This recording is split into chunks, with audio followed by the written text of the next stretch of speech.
Exercise set 2.4 गणित मंजरी class 9 question number 1 पे आ गए हम। Suppose A plant has height 1.75 feet and it grows bye 0.5 feet each month. ठीक है, तो हमारे पास क्या है बेटा, हाइट दे रखी ना 1.75 feet, right, and it grows bye 0.5 feet each month. इसका मतलब क्या है, तो इसका इंक्रीजिंग रेट, मैं रेट्स को आर से डिनोट कर देता हूँ, 0.5 feet per month, right? Now what is the first question number 1, first part of question number 1, find the height after 7 months. So it is increasing by 0.5 feet per month, and after 7 months it will be increased by 0.5 multiply 7, and that will become 3.5 feet, right? But this is the rate, and initially the plant height was 1.75 feet, so we will add 1.75 feet plus 3.5 feet, so it will become, what it will become, 2.5, so that will be 5.25 feet. It will be increased by 5.25 feet, right? Now next question is question number 2. Make a table of values for t varying from 0 to 10 months and show how the height h increases every month. So we will make table like this, right? ऐसे हम table बना लेंगे इसको। यहाँ पे क्या लिखेंगे हम, यहाँ पे t लिख देंगे, दैट इज़ व्हाट, टाइम है ना, t किसके लिए, टाइम के लिए, मंथ्स, टाइम किस में, मंथ्स में। और यहाँ पे एक काम करते हैं, नीचे हम टी लिख लेते हैं, टेबल दोबारा बना लेते हैं हम, ऐसे करके ये टेबल बनाई हमने, और हम क्या करेंगे, टी नीचे लिख लिया और एच हमने ऊपर लिख लिया, ठीक है। तो ऐसे हमें बनानी है टेबल 0 से 10 मंथ्स की। तो मान लो ये 0, ये 1, ये 2, ये 3, ऐसे ही इसमें हम फिल कर देंगे 0, 1, 2, 3, 4, 5, 6।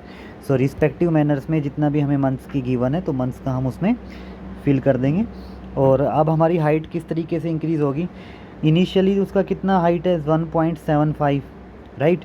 फिर 1 मंथ में उसका 0.5 से इंक्रीज़ होगी, तो कितना हो जाएगा हमारे पास, 2.25, राइट। सो अगले में कितना हो जाएगा, 1.75 प्लस 2.25 पहले से है और 0.5 और ऐड करेंगे, सो दैट विल बिकम 2.25। और एक काम करते हैं हम, सीधा 0.5 को 2 से मल्टीप्लाई कर लेते हैं, we will get that is also we are having, right. So 2.75 it will be increase by like 0.50, it will be 2.75, so we will add 1.75 plus 2.25, 2.75, 1.75 plus 2.75, it will be 2 + 1 3 + 1 4, so it will be 4.5। हम ऐसे बनाते चले जाएंगे और we have, है ना, हमारे पास ये टेबल आ जाएगी। तो इस तरीके से हमें इसको बनाना है। नेक्स्ट क्वेश्चन देखो, find an expression that relates H and T and explain why it represents linear growth. H और टी का हमने अभी एक्सप्रेशन बनाना है, एक अभी हमने टेबल बनाई है। तो आपको पता है, देखो हाइट जो इंक्रीज़ करती है ना, वो कितने से करी, 0.5 से। तो स्टार्टिंग में इनिशियली हाइट है 1.75, और फिर टाइम जितना हमारा इंक्रीज़ होता है, मतलब अगर टी की बात करूं तो उसको हम 0.5 से मल्टीप्लाई कर देंगे, तो जितना जितना टी की वैल्यू चलती जाएगी वो 0.5 से इंक्रीज़ होता जाएगा। सो 0.5 टी और इनिशियली कितनी है, 1.75, तो ये हमारा एक एक्सप्रेशन बन जाएगा, 1.75 plus 0.5 multiplication with T, and explain why it is represents linear growth. तो लीनियर ग्रोथ के लिए हम एक डायग्राम ऐसे बनाएंगे, और यहाँ पे हम इसमें जो है टाइम लिख देंगे, और यहाँ पे हम इसको हाइट रिप्रेजेंट कर देंगे।